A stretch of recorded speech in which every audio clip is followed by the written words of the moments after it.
What is going on, everybody? Welcome back to another episode of The Final Whistle. Today, a good episode. We got two things off the top of our head that we're going to be talking about. Start off with the whole Tennessee situation, Nate.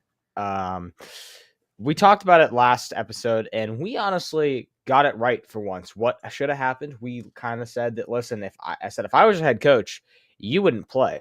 And that's what happened. Coach Josh Huppel is, I think, how you say his name. And yeah, that's how I want to pronounce it. Huppel. Yeah, he told Nico Lama. I don't even know how to say his Lamaliva. I am Aliva.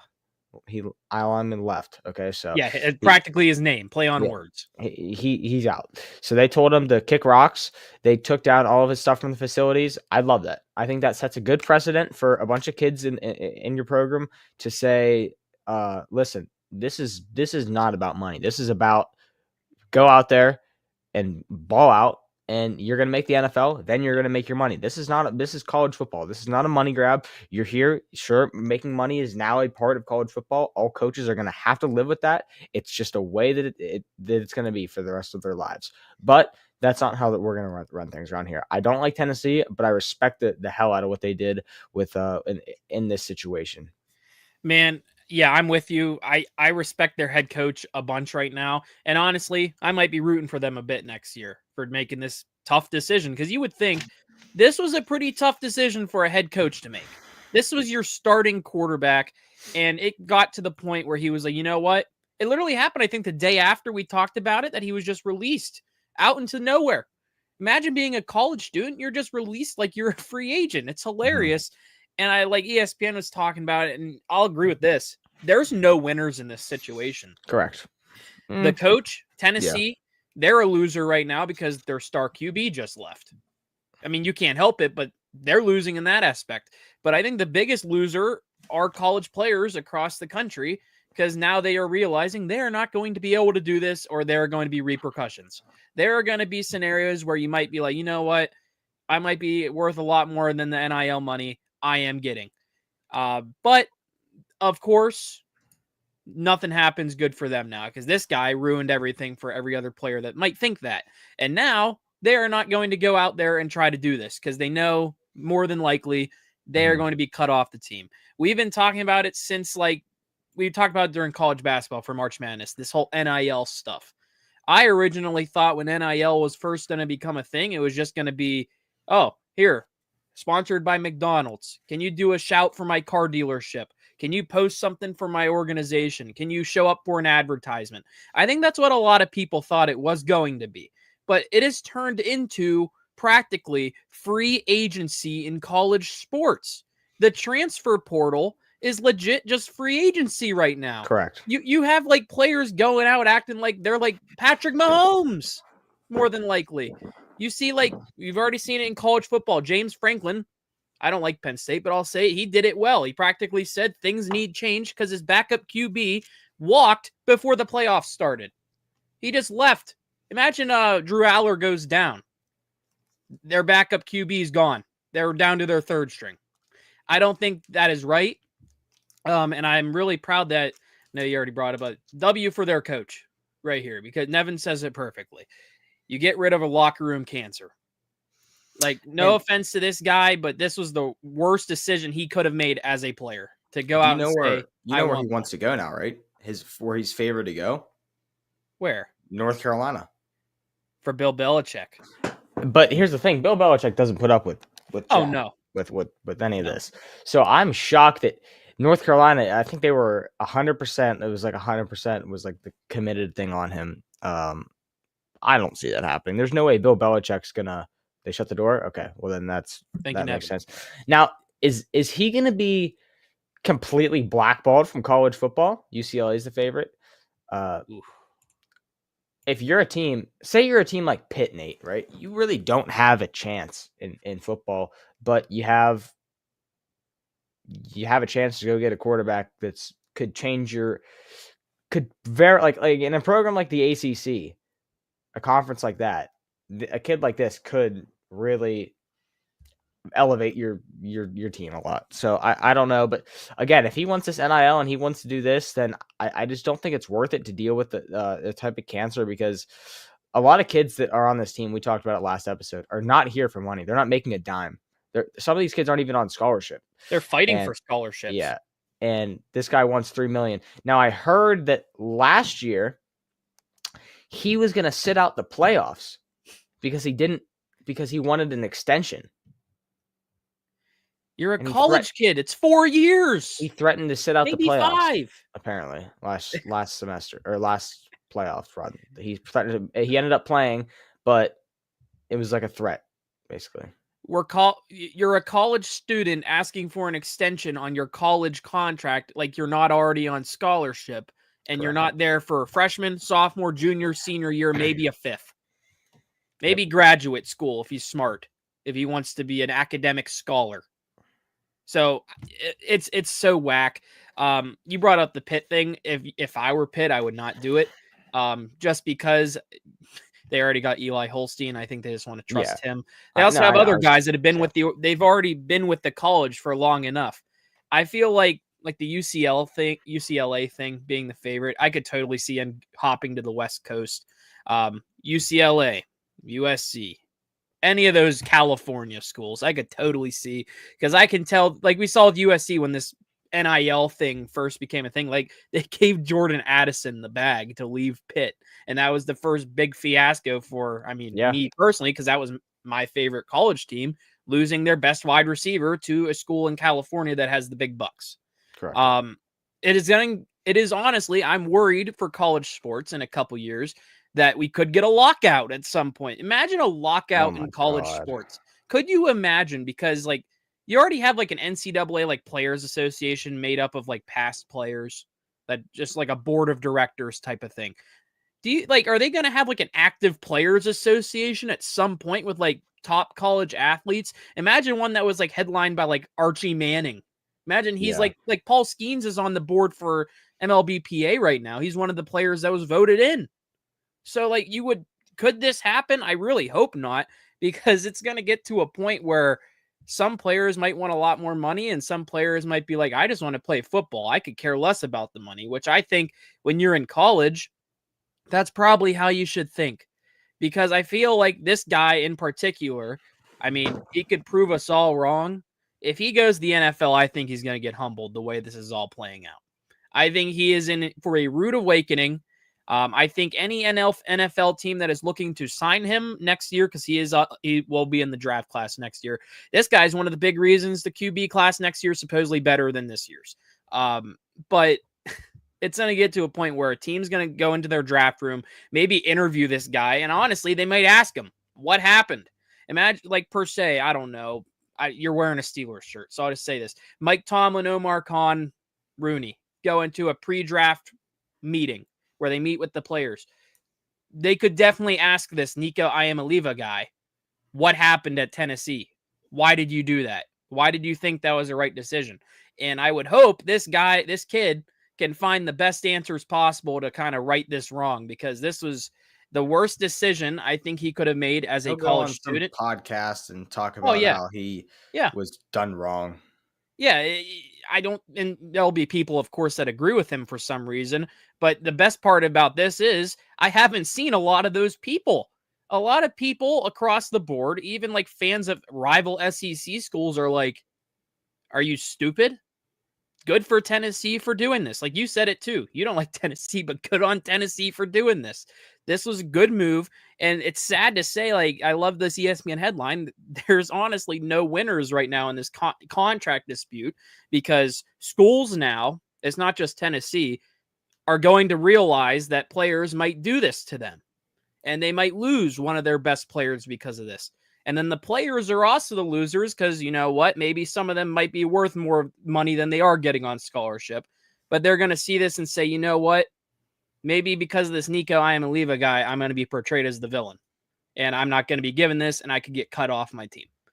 Like I said, I was really pro athletes getting their money.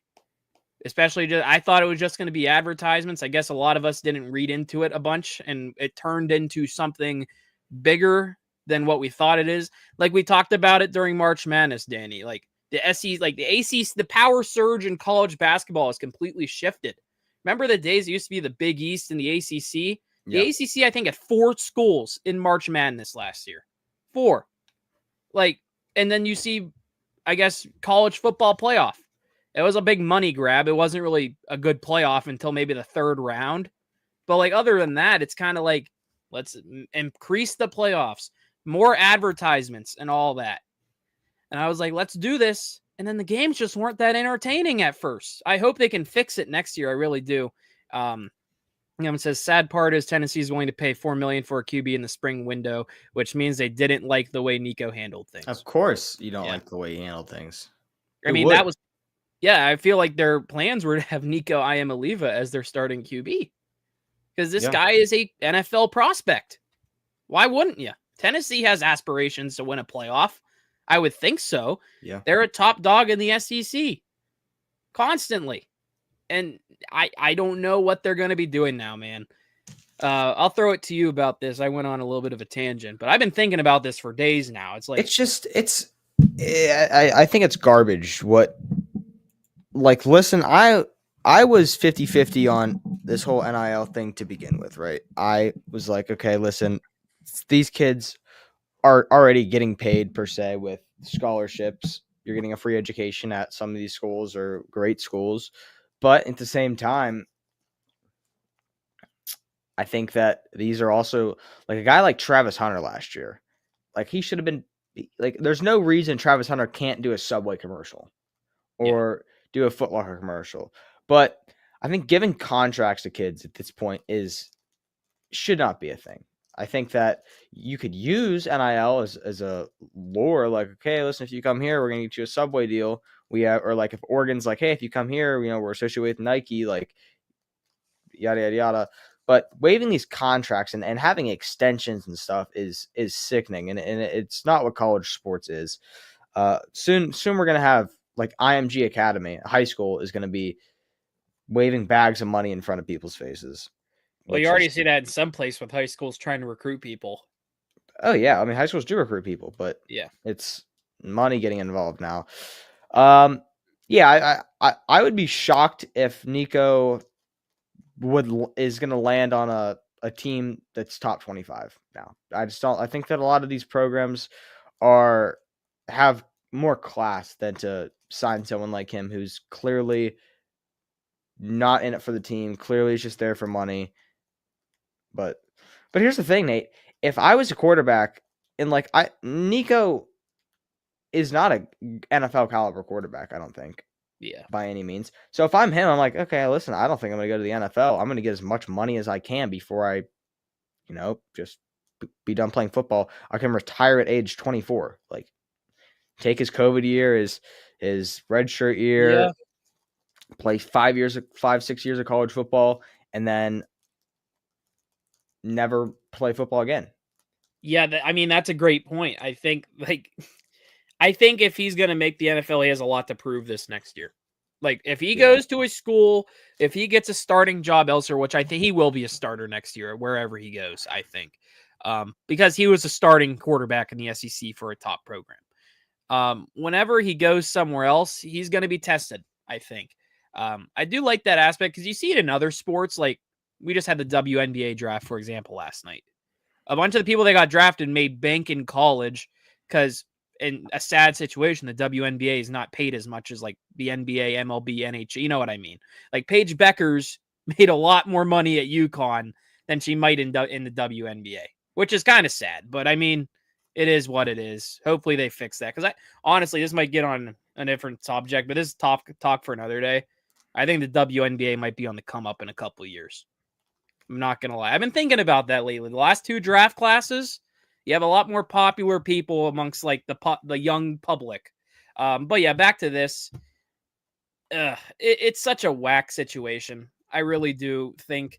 I think the winner in this is Tennessee, but like at the same time they're a loser because they had to lose their top guy.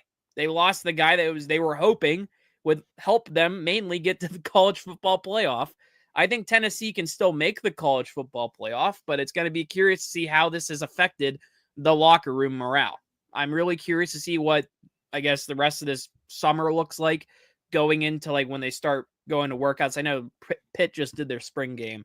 I don't know much about what Tennessee's doing right now. I don't really follow them off the field and stuff besides this, but I would be curious to see how they do in SEC play, because I feel like a lot of like, imagine you're on a defense of another SEC school. You're going to be jawing the opposing Tennessee O-line the entire time during the game. You'd be like, how'd it feel your quarterback ditched you guys or something like that? So I'm very curious to see how this goes. I'm curious to see where he lands. It's such a whack situation, but I am really happy we got a conclusion literally like a day or two after we talked about it last week. I found that pretty funny. But yeah. Yeah, the whole thing's just insane, Nate. And I personally just it makes me not like Tennessee a lot more. That's fair. Like I said, I mean, I didn't really hate Tennessee in the first place, but I gained a lot of respect for them. Yeah. I feel bad for them that they had to do this, but their coach gained a lot of ups for me. Mm-hmm. All right. Well, moving on from college football, let's get into the real deal, Nate. Let's do it. The NBA playoffs are here. Play-in tournament is tonight. Let's see. Feels like just yesterday we were predicting this stuff. Yeah. Yep. Let's see if I can pull this up here. You pulling up the bracket? Yeah. Okay. It's kind of weird how the play-in just snuck up on everyone. Mm-hmm. All right. Let's do it. Is this full? Let me see if I can just zoom. Whoa. Oh, wrong way. I'll take the banner down. That's fine.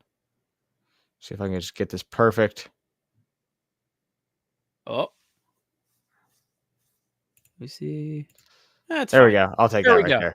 All right. NBA playoff tournament is here. Play-in tournament is tonight. We will see the the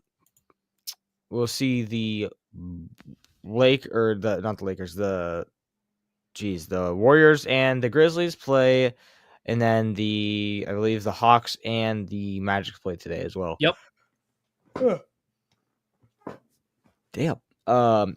Mavs versus the Kings and the Heat versus the Bulls. How about the Mavs getting in the play-in tournament? Lowest seed in the West somehow snuck in over the Suns. I thought they were toast. Yeah. So, let's start off with play-in tournament. Nate, let's Mavs versus Kings. Who do you got? Mavs versus Kings. Are we breaking these down or just rapid? We can break them down. Sure. If this you is want. Tomorrow night. This is tomorrow. Well, let's do the games today. Let's start with Hawks and your Orlando Magic. Okay. You want me to start? Yep. I'll be biased. I'm picking the Magic. They've looked pretty good going into the playoffs, in my opinion. Mm-hmm. I feel like from a Magic fan perspective, I feel like a lot of people were expecting more out of the Magic this year. They had a lot of early season injury issues, Danny. They lost Paolo Banchero very early. They lost Franz for a little bit.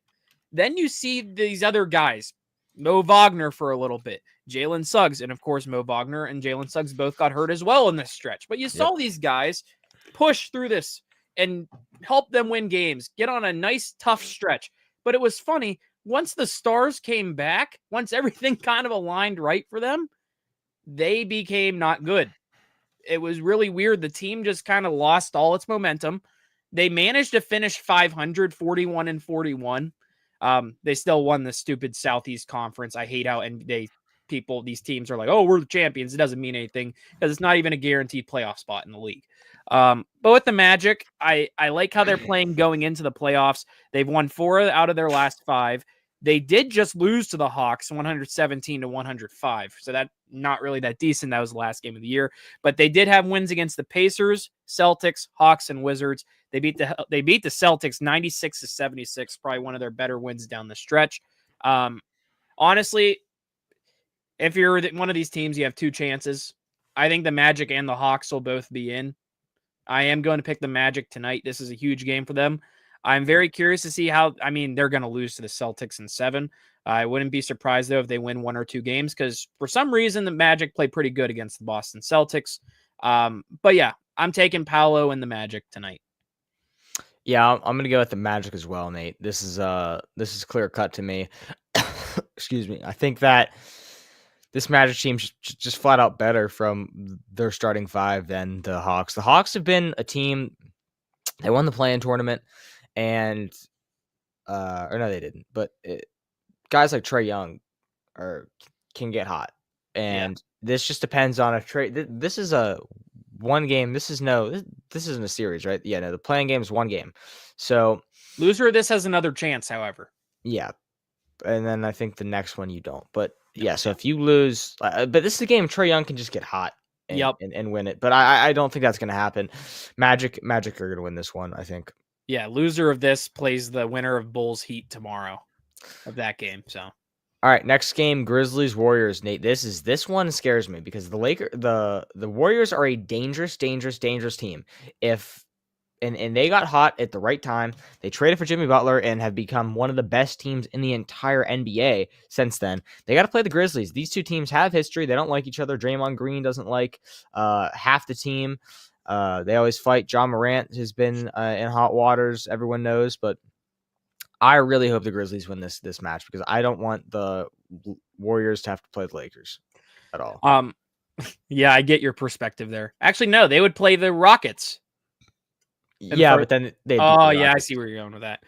If I'm not mistaken, didn't the Warriors lose the play-in last year? Weren't they the 9 or 10 seed? Maybe. I don't remember. Tonight I am going with Golden State. Sorry. I find it funny though how in the Western Conference these two teams are 48 and 34 at the 7-8 seeds, and the 7th seed in the East is 41 and 41. Yeah. Like the Western Conference is really so good much this better year. Than the we East. talked about it last week. It was literally like a 2-game difference from like I think it was the 3 seed all the way down to the 8 seed, which is absurd. It could have been the Nuggets down here. It could have been other teams down here. But yeah, I am going with the Warriors tonight. I really like how they've been playing lately. But yeah, I am going Golden State. All right, so we agree on both. We go Golden State and Orlando. So they will be moving into the 7th seed. So Golden State will go ahead and play the Rockets, and Golden State will go ahead and play the loser of the 7. Wait, are you taking the Grizzlies or Warriors? Oh, wait. I'm taking Warriors. So Warriors will be the 7th seed. Magic will be the 7th seed as well. So let's see this. So then the Grizzlies will play, the winner of this game plays the loser. How the hell does this work? So we both have the Grizzlies and Hawks losing. They'll play the winner of tomorrow's game. So the Grizzlies will play the winner of Kings versus Mavs. Kings versus Mavs is elimination right on the spot. Okay. They have to win to move on. The Grizzlies would have another chance. I got it now. So we have Grizzlies. We have Grizzlies versus the Kings, right? Are you going Kings? I'm going Grizzlies. Well, no, are you taking the Kings to beat the Mavs tomorrow? Yes. Okay, yeah, I'm going the same. And then Grizzlies versus Kings, I guess I'm going to go Grizzlies as well. I'll go Memphis. So we both have the 7 and 8. We have the same. We have the same Western bracket right now. Okay. We have Grizzlies as the 8 seed and the the Kings as the 8th seed, right? Is that no, we both. No, it would be Warriors Grizzlies, right? Okay. Yeah. So Warriors are the 7th seed, Grizzlies are the 8th seed. Yeah, that's got it. Jeez. God. All right. So now let's go on to the East. Okay. Matchups. We got the Heat versus the Bulls. The Heat are a team that lost Jimmy Butler, but Nate, I'm going to take the Heat here in this matchup. I think Andrew Wiggins has been playing really well for Miami. Tyler Hero has been an unbelievable player, probably the most improved player of the year this year. His jumper is so sweet. Bam Adebayo can get hot at the right time. This Heat team is either really good or really, really bad. There's really no middle ground for this Miami Heat team. They can either go out and beat the Thunder, or they can lose to the Raptors by 20, which it's happened. So and hopefully they're really good. I think they go ahead and they get a win against the Bulls here. I don't love anything on this Bulls team. They're all right. They're all right. They're pretty deep, but they don't have a dog on their team. I don't think. I mean, they've been all right with Josh Giddey and them. Vucevic has been good, but I don't see an outlier on this Bulls team that really scares me. So I'm gonna go with the Heat. I am gonna go opposite. I am going Chicago as the home team. I'm just looking at both these teams in their last 5. The Bulls have played better basketball. They've also beat the Heat in this last 5 they've had. They beat them 119 to 111. The Heat had some bad losses. They just lost by 1 to the Wizards. They lost to the Bulls. They lost an OT to the Bucks. I mean, this is going to be an interesting one, but you said it perfectly. The Heat are usually really, really good, or they're going to be really, really garbage. And if they are really, really garbage tomorrow night, I think the Bulls can run away with it, especially with the home court. I am going to take the Bulls, and I'll just give mine pick really quick for the winner-loser game. I am going to take honestly, I'm going to pick the Bulls upsetting the Hawks. So I have the Bulls going to my 8 seed to play the Cavs. Wow. So the Bulls survive. I like that as well. So we have Bulls playing I have Heat. You would have Heat and Hawks. So who wins that game? Who would go play the Cavs for you? Atlanta. Okay, so we both have the Magic, and you have the Hawks Magic, and I have Magic Bulls.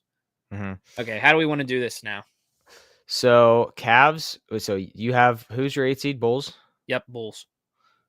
All right, so let's just Cavs are winning. Yeah. Is it a sweep? Yes. I'll take that. I'm gonna go with yes. So both of our scenarios, we have a sweep of different teams. Pretty easy. All right, let's go to Celtics Magic. I think this is a sweep, if not Celtics in 5. I think the Magic steal 1 game, Celtics in 5. Warriors Rockets. I like Warriors. I'll take the Warriors. Honestly, yeah, I do like that as the 7v2 upset. I think the Warriors can do it. I think 100%. the Rockets are just too young. They remind me of like the Thunder last year. They're gritty though. Everyone's sleeping on the Rockets, but they're gritty. But I'm taking the Warriors. They're really hot. So we all got the same so far. And then Thunder Grizzlies, versus Grizzlies. Thunder in 6. Ooh, you have them getting a test. Mm-hmm. Thunder in 6. I'll take Thunder in 5. All right. I wouldn't be shocked though. Let's go Knicks versus Pistons. How about the Pistons? Nate, I'm leaning Pistons as well. I think Pistons in 7. Bro, how about the Pistons like going from like almost winning 10 a year? Or I think the first round is just to 5 games, I think. No, it's 7. It's everything 7? It's a normal thing. Yeah. Okay. Then Pistons is in 7. Ooh. How about those poor Knicks fans? Bucks, Pacers, I'll take the Bucks. Man. Bucks in 6. I'll say this before I give my East picks. Bucks in 5. Which Pistons player are Knicks fans going to make an FU chant towards? Cade, yeah, that's who they always do it, and then they'll say we want the Boston Celtics, and they'll get swept. Yeah, because Knicks fans are bums, in my opinion. Sorry, Knicks fans. I am going to go with. Honestly, I really want to pick the Pistons with you, but I am going to take the Knicks. Honestly, though, I have them in 7. I think they're going to be pushed to the brink. I like how Cade Cunningham's been playing, and with the Bucks in 7. And then Bucks. Who'd you pick? Bucks and Pacers. I have Bucks in 5. Bucks in 5. Supposedly Damian Lillard's missing the start of the playoffs. Mm-hmm. I'm going to take Pacers in 6. Wow. Because of that, yeah. All right. Nuggets versus Clippers. You want to start this one? I'm going Nuggets in. I'm going to Clippers. Actually, I think I'm going to pit backdoor to Clippers in 6. Two teams that are 50 and 32. They were 2 games back of being in the Rockets situation. Like they were also depends on Kawhi's availability though. Yeah. You take Clippers in what? Clippers in 6. I'm going to go Nuggets in 7. This could be a really good series. This is going to be a very good matchup. Yeah. All right, Lakers versus Timberwolves. Nate, this is a good one. You want me to start? Go for it. I am going to take the Lakers in 5. But I think it's going to be really good. I think every game might be close. Let's hear it. Lakers in 5. Ant, Grant, Chant, don't matter. Lakers in 5. You going to keep that for the whole time? Lakers in 5. Yep. So we got our first round done. Lakers. Lakers 5. Yeah, first round is out of the way. Now, I don't know the bracket, how that will shape up after that. So, okay, I'll help you through this. Talk to me. The 1v8 plays the winner of Nuggets versus Clippers. So it's Okay. literally in order right now. Yeah. So we're good. So who plays what happened? So who did you pick to win Thunder versus? You have the Thunder, right? Yeah. Thunder versus Clippers for you. I have Thunder Nuggets. Well, wouldn't the Clippers play the Warriors if they beat the Rockets? No, it stays in the bracket order. Okay. Yeah. All right. They don't reseed. I think the Thunder sweep the Clippers. Ooh. And actually, no, they beat them in 5. Clippers get 1 game, maybe. I'm gonna take the Thunder in 6 over the Denver Nuggets. I think this is a test for the Thunder. It's gonna be a harder test than the Grizzlies. All right, and then Lakers versus Warriors. We both have the same thing. There it is. Lakers in 5. I am gonna take Lakers in 6. Sorry to say it. Sorry to rain on everyone's parade. I mean, I wouldn't be surprised if LeBron chokes, so sorry to see it. But Lakers in 6. Nevin agrees. Lake Show in 6. Lakers in 5. Okay, Eastern, you got Cavs, Bucks. I have Cavs, Pacers. I'll start with you. Cavs in sweeping. Ooh, sweep. I'm gonna take Cavs in 5. I think the Pacers steal a game in Indiana. Sweep. Okay, we both have the Cavs, and then I think we're different on this. I have Celtics, Knicks. You have Celtics, Pistons. I have Celtics, Pistons. So Celtics in 5. Celtics in 6. Actually, I think Pistons get 2. I think Pistons are a pretty good team. Man, I just realized this. I had the Knicks and Mavericks, I think, in my playoff predictions at the beginning of the year. However, I'm not doing that this time.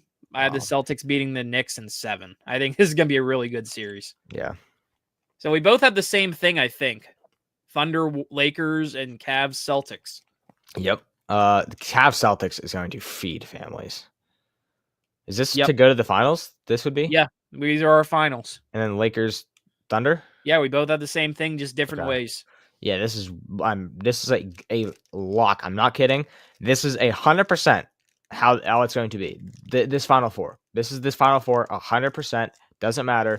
I swear to God, it doesn't matter. It is Lakers, Thunder, and then Cavs, Celtics. There's no way that anything else happens. I'm telling you. Block that in. I have the Cleveland Cavaliers going to the NBA championship, Nate. In 7. I said it last week. I'm going to stick with it. I have the Celtics moving on through this. I'm going to also take them winning in 7 games. I think this is going to be a really good series. I mean, it would be cool if the Cavs make it back because in my Western Conference, I think I already said it last week. I think this is setting up for the big time rivalry we all know. Western Conference, I guess, since I just kind of spoiled mine, I'm taking Lakers in 6. I got Celtics, Lakers for my finals. I think that the Luka thing makes them a really good team. SGA, PGA, NBA. Yep. Lakers in 5. Wow. Lakers in 5. You have them losing 3 playoff games the entire run. Yep. Up till now. Now I'm nervous. Bro, you booked this like a perfect storyline, like your Triple H right now. You got LeBron versus his hometown team. Yep. Look at you go. You want to start or you want me to? This Cavs team is so good, Nate. I think this team is just it's better than the Celtics, in my opinion. No one really talks about the Cavs as much as people talk about the Celtics in the East. I think that the Cavs are probably the second best team in the NBA right now, behind the Thunder. This would be a very tough task for the Lakers. I think it's Lakers in 7, Nate. I thought you were gonna go down a whole poetic route and just say Lakers in 5. I was preparing for it. Lakers Let me in take 7. the 7. What propel is it? What? Nevin says Lakers in 6 for his Celtics versus Lakers. So us two have the same one. You have Cavs, Lakers in 6. So biased, but yeah. Lakers in 7 against the Cavs. I think they can do it just because the Luka thing. I know you really like LeBron, but I'm a really big Luka guy. I want Luka to win a ring really bad. I think this is setting up. I'm with Nevin, Celtics, Lakers. This is the big time historic rivalry. I think we're going to get it this year. The Lakers have a chance to win a championship that is not a bubble championship or a Mickey Mouse ring. The Dodgers righted that wrong. LeBron James could right that wrong. Will he do it? Sadly, I think he does. You know me. I'm not a LeBron fan, but I'll say it. I think he wins it. I think Luka's winning MVP of the playoffs or the championship MVP, finals MVP. I'm going to take Lakers in. Honestly, I do want to. There you go, Lakers, and I'll say Lakers in 6. Lakers in 5. Lakers in 6. I wouldn't be surprised though if like the Celtics just come out ice cold at the Now, who's the home team in this? Would it be the Celtics? Is that how NBA works? Mm-hmm. If the Celtics were to lose one game at home, because historically, how has LeBron James done in the playoffs against the Celtics? Like, you would say pretty good? Yeah. Beat him when he was on the Cavs. Lost to them once. Right? He's lost to them once, I think. Now, per se, if he has that playoff prestige prestige against the Celtics, if the Lakers per se beat the Celtics one game at TD Garden, game 1 or 2, it could go haywire for the Boston Celtics. So, I am taking Lakers in 6. LeBron is 25-16 against the Celtics in the playoffs. After losing the first 2 series in 2008 and 2010, LeBron he's won the last 5 series against the Celtics. But it's been a while. So he lost the first 2 he ever played against them now, and then he said, I understand it now. Okay, but it's been a pretty good time since he's last played the Celtics in playoff series. Yep. This will be the first time with him on the West. I think he wins it, though. I think they get it. But yeah, I'm taking the Lakers in 6 over Boston. Nevin and I exactly have the same thing. Sure. And then you got Lakers in 7, you said, over the Cavs? Yeah. Who's your playoffs MVP? Luka. Luka? I am going Luka as well. I'm surprised you didn't hold up your Funko Pop. Nope. No? Luka's going to cook. Here's an over-under for you. Yeah. If the Lakers make the finals, how many minutes does Bronny get? I don't know if they'll let him touch the court. Maybe. That would be tough. LeBron. Boom, boom, boom, boom. Do you think they'll actually let him touch the court if Bronny makes? It's got to be a blowout. It has to be a blowout. I think it would be hilarious if they let him play. He will total 5 minutes. Maybe. You know what? I like that. Over under 5.5. Under. There's not going to be a blowout. How about playoff minutes for Bronny James? Overall playoffs. How long does he touch the court? They'll blow a team out. I'll say over 15. Under 15.5. 15. I like the over. Over? I like that. I might go under with that because honestly, if I'm booking this how I'm thinking, I think the Lakers could go on a nice little run here. We have them beating the Timberwolves in 5. We have them beating the Warriors. I think we both had in 6, or you had 5. I mean, I don't think they're gonna have a lot of tests. I think their tests, what we think are gonna be tests, they're gonna kind of smoke. Yeah. I think, like I said, they have a chance to shut up a lot of fans with the Mickey Mouse jokes. The Dodgers already did it. Why not the Lakers? Yep. I mean, but yeah, NBA playoffs. I like it. Yep. All right. Well, I think that's gonna do it, Nate. We got a short episode today. 38 minutes, about 40-minute episode. That'll do it for today's episode. Hopefully, next episode we'll be able to talk more about this bracket, about what happened to the playing games, and have more to talk about the NBA. But that'll do it for today's show. We'll see you all next time. Thanks for tuning in. See y'all later.